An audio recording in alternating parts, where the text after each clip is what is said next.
മുനിസിപ്പാലിറ്റികളിൽ 5 സെന്റും സിറ്റികളിൽ 3 സെന്റും കൊടുക്കാനുള്ള വ്യവസ്ഥ ഉണ്ടാക്കി.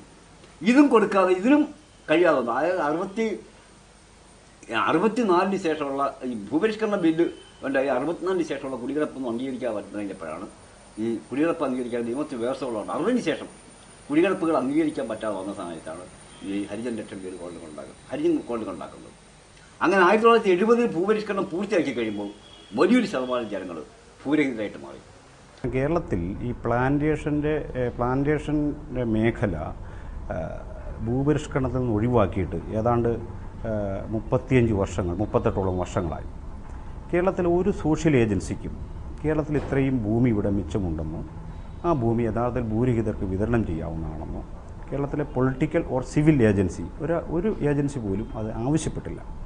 നമുക്ക് 2 സെന്റ് 3 സെന്റ് പഞ്ചായത്തിൽ തന്നു. അതായത് നമുക്ക് എൻ്റെ തളകുന്നുണ്ടെങ്കിൽ 5 മക്കളുണ്ട്. ആ 5 മക്കളെ എങ്ങനെ പെമ്മക്കൾ അതിലുണ്ടെങ്കിൽ അവരെ കെട്ടിച്ചു വിടും. അന്നേരം ഈ 2 സെന്റ് 3 സെന്റൊക്കെ വിറ്റെങ്കിലെല്ലാം ആ പെമ്മക്കളെ കെട്ടിച്ചു വിടാനൊക്കെ. അന്നേരം പിന്നെ തലമുറകൾ വളർന്നു വരുമ്പോൾ അവരെങ്ങനെ ജീവിക്കും സാറേ? അത് ഞങ്ങൾ ചിന്തിക്കുന്നത്. ഇന്ന് എനിക്ക് 10-18 വയസ്സായ ഒരു കുഞ്ഞുണ്ട്. ആ കുഞ്ഞിനെ ഞങ്ങൾ എങ്ങനെ വളർത്തും, എങ്ങനെ അതിനെ പഠിപ്പിക്കും? മേലാക്കന്മാരുടെ മക്കളെല്ലാം വളർന്ന് ജോലി കിട്ടുന്ന ഞങ്ങൾക്കും ആഗ്രഹമില്ലേ സാറേ? ഞങ്ങൾ പുറംപോയി കിടക്കുന്ന ഞങ്ങൾക്കും ആ കൊതി ആശയില്ലേ? ചാരുമൂട്ടിലും പത്തനംതിട്ടയും കടത്തണയിലും പിന്നെ ഓച്ചറയിലും ഒക്കെ ഞങ്ങൾ അമ്പലത്തിലുമൊക്കെ എൻ്റെ കുഞ്ഞുങ്ങളെയും കൊണ്ട് വിലങ്ങ പരുവത്തിലൊക്കെ ഞങ്ങൾ ഒരുപാട് കിടന്നു ഭിക്ഷയൊക്കെ ചെയ്യുന്ന പോലെ ഞങ്ങൾ പണിയൊന്നും ഇല്ലാതെ അറിയാൻ മേത്ത സ്ഥലത്തൊക്കെ പോയാൽ നമ്മളെ ആരും പണിക്കൊന്നും വിളിക്കത്തില്ല. ഞാൻ 750 രൂപ അട കൊടുത്ത് കിടക്കുകയാണ് സാറേ. എൻ്റെ വീട്ടിൽ ഞങ്ങൾ 9 അംഗങ്ങളുണ്ട്. 5 എണ്ണവും പൊടി പാലങ്ങളാണ്. 750 രൂപ ഞങ്ങൾ ഇറങ്ങിപ്പോയാൽ ഞങ്ങളെ വയറും കഴിഞ്ഞത് ഒപ്പിക്കാൻ ഞങ്ങളെ കൊണ്ട് പറ്റണില്ല. അത്ര പാവപ്പെട്ട അവസ്ഥയിൽ ഉള്ള ഞാനാണ്. See, the main allegation by the government is always the same, because when there's a struggle, one of the first things is you have to discredit it. My question is, if all these people had land, why would they come here? Why would they suffer what they are suffering? Why would they live in 60 rupees plastic roofs? When they give Laksham Veeda, they must have got a little house where 25 people are supposed to stay. It's not possible. Each of those government ministers maybe should try to live 25 people in one room without land and without jobs and see how they manage. ജീവിക്കാനല്ലേ കയറി കിടക്കാൻ ഭൂമിയുണ്ട്. ഇങ്ങനെ 2 സെന്റും 3 സെന്റും കൂടുതലും പേരും തോട്ടുപുറമ്പോക്കിലും വാടക വീടുകളിലും ലക്ഷം വീടുകളിലും ഒക്കെ ഈ ലക്ഷം വീട്ടിൽ കിടക്കുന്ന ആൾക്കാർക്കെന്ന് പറഞ്ഞാൽ ഒരു മുറിക്കകത്ത് 4 കുട്ടികളുണ്ടെങ്കിൽ അവർ വളർന്ന് 4 കുടുംബമാണ്. ആ കുടുംബത്തിൽ നമുക്ക് ഒന്ന് സംസാരിക്കാൻ പോലും സൗകര്യമില്ലാത്ത ഒരു ജീവിതമാണ് നമുക്ക്. ദുരിതമെന്ന് പറഞ്ഞാൽ ദുരിതമേ ഉള്ളൂ. അത് വന്ന് കാണുന്ന ആർക്കും അത് മനസ്സിലാവും. ആർപ്പാടാരമായ ജീവിതമല്ല, മനുഷ്യനല്ലാത്ത രീതിയിലാണ് ഇവിടെ ജീവിക്കുന്നത്. മൃഗങ്ങളെക്കാൾ നിഷ്ഠമായ ജീവിതം. സ്വന്തം പിതാവിനെ സ്ഥലമില്ലാണ്ട് അടുക്കളയ്ക്കകത്ത് കുഴിച്ചിടുക, ഒരാഴ്ച കഴിയുമ്പോൾ അതിൻ്റെ പുറത്ത് അടുപ്പ് കൂട്ടി കഞ്ഞി വയ്ക്കുക. ഇതാർക്കുണ്ട് സാറേ ഇന്ത്യയിലെ ഇത്തരം ഗതികേട്? നിങ്ങളുടെ മനസാക്ഷിയോട് നിങ്ങൾ ചോദിച്ചു നോക്ക്.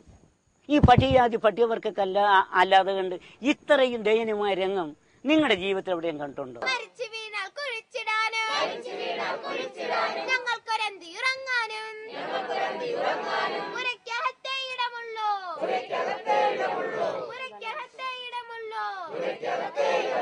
പട്ടികജാതിക്കാർക്ക് തന്നെ പല സംഘടനകളുണ്ട്.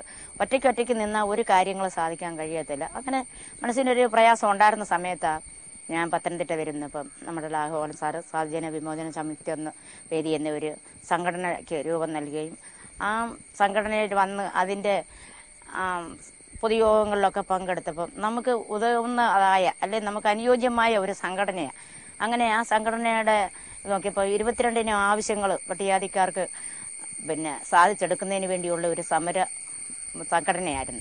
സ്വാതന്ത്ര്യമില്ലാതെ മറ്റുള്ളവരുടെ ഭൂമിയിൽ ജോലി ചെയ്തുകൊണ്ട് വന്ന് സ്വന്തം കുടുംബം പുലർത്താൻ പോലും ഇപ്പോഴത്തെ വിദ്യാഭ്യാസ രീതിയൊക്കെ വെച്ച് നോക്കുകയാണെന്നുണ്ടെങ്കിൽ ആ ഒരു കുടുംബം പുലർത്താനോ സ്വന്തം മക്കളെ മുൻപോട്ട് നയിക്കാനോ ഉള്ള സാമ്പത്തികം ഇല്ലാത്ത ഒരു കൂട്ടം ജനങ്ങളാണ്.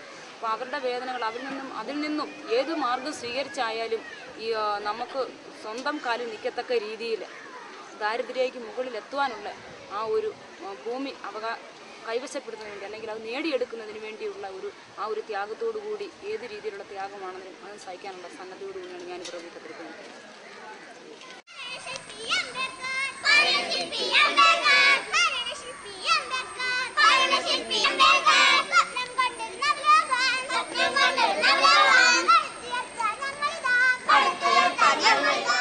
മറ്റൊന്നുമില്ലേ തന്നെ ഈ ഭൂസമരം തുടങ്ങി ഞങ്ങൾ 2006 കുടുംബൻ പ്ലാന്റേഷനിൽ ഞങ്ങൾ പോയി 4 ദിവസം സമരം ചെയ്തു, കുടിൽ കെട്ടി.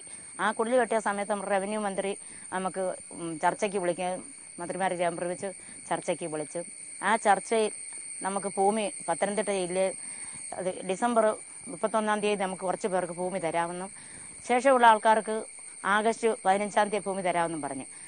അങ്ങനെ നമ്മൾ ഒരു ഉടമ്പടി നമ്മൾ അംഗീകരിച്ച് നമുക്ക് തരുമെന്നുള്ള ബാധ്യത അത് നമുക്ക് അവർ പിന്നെ തരാൻ ഒക്കാത്ത ഒരു സാഹചര്യം. അതേക്കുറിച്ച് പിന്നീട് ഈ പേപ്പറിലുള്ളതേ ഉള്ളായിരുന്നു. അങ്ങനെ വന്നപ്പോൾ ഞങ്ങൾ ആഗസ്റ്റ് 15 വീണ്ടും ഈ കുറുമ്പറ്റി എന്ന് പറയുന്ന സ്ഥലത്ത് ഞങ്ങൾ കുടിൽ കെട്ടി.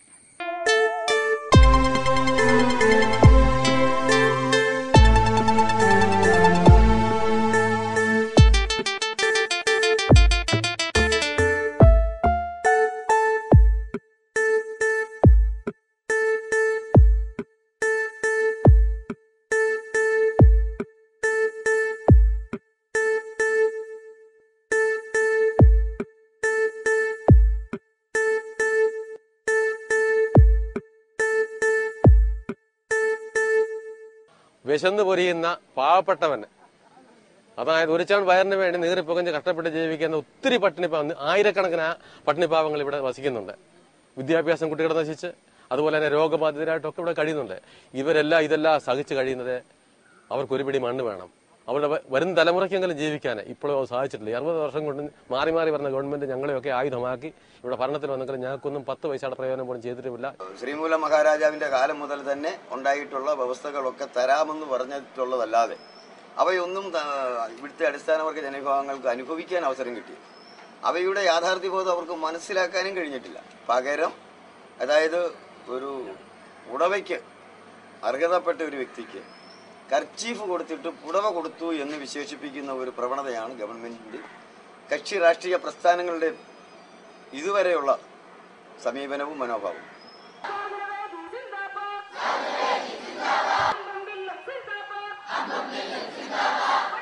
എല്ലാ റിസോഴ്സിൽ നിന്നും പുറത്താക്കപ്പെട്ടവരെന്നുള്ള നിലയിൽ സ്വത്ത്, അധികാരം, പദവി എന്ന് പറയുന്ന വളരെ മർമ്മപ്രധാനമായ സാമൂഹ്യ ജീവിതത്തിൻ്റെ ഉപാധികളിൽ നിന്നും പുറത്താക്കപ്പെട്ടൊരു ജനവിഭാഗം അത് തിരിച്ചു ചോദിക്കുന്ന ഒരു പുതിയ ചരിത്ര സന്ദർഭമാണ്.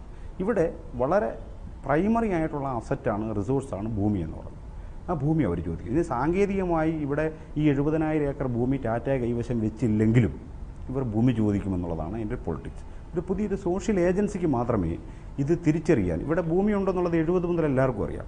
പക്ഷേ അത് ഒരു രാഷ്ട്രീയമായ തിരിച്ചറിവാകണമെങ്കിൽ ഒരു പൊളിറ്റിക്കൽ സബ്ജക്റ്റ് എമർജ് ചെയ്യണം, ഒരു രാഷ്ട്രീയ കർത്തൃത്വം. ഇന്ന് കേരളത്തിലെ ദലിതർ ഒരു രാഷ്ട്രീയ കർത്തൃത്വമായി മാറിയിരിക്കുന്നു എന്നുള്ളതാണ് ഈ സമരത്തിൻ്റെ ഒരു പ്രാധാന്യം. ചെങ്ങറയിൽ നമ്മൾ ഒരു അന്വേഷണം നടത്തുവാണെങ്കിൽ, നിഷ്പക്ഷമായ ഒരു അന്വേഷണം നടത്തുവാണെങ്കിൽ അത് കേവലമായ സാമ്പത്തിക അവകാശത്തിന് വേണ്ടിയുള്ള സമരമല്ല, അതിനൊരു രാഷ്ട്രീയമാണ്.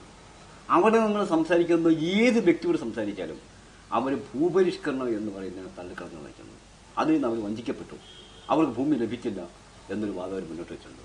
മറ്റൊന്ന്, കേരളം വളരെ കുറ്റിഘോഷിക്കപ്പെട്ട ഈ ഹരിജൻ ലക്ഷം വീടുകളിൽ അവർ എതിർക്കുന്നുണ്ട്. ഇനി അവർക്ക് ഹരിജൻ ലക്ഷം വീടുകളിൽ താമസിക്കാൻ കഴിയില്ല എന്നുള്ള വാദം അവർ ഉന്നയിക്കും. ഇതാണ് അതിൻ്റെ രാഷ്ട്രീയം വാസ്തവത്തിൽ. In this country, the biggest issue is land. The biggest issue is dispossession. The biggest issue is displacement. Wherever you look.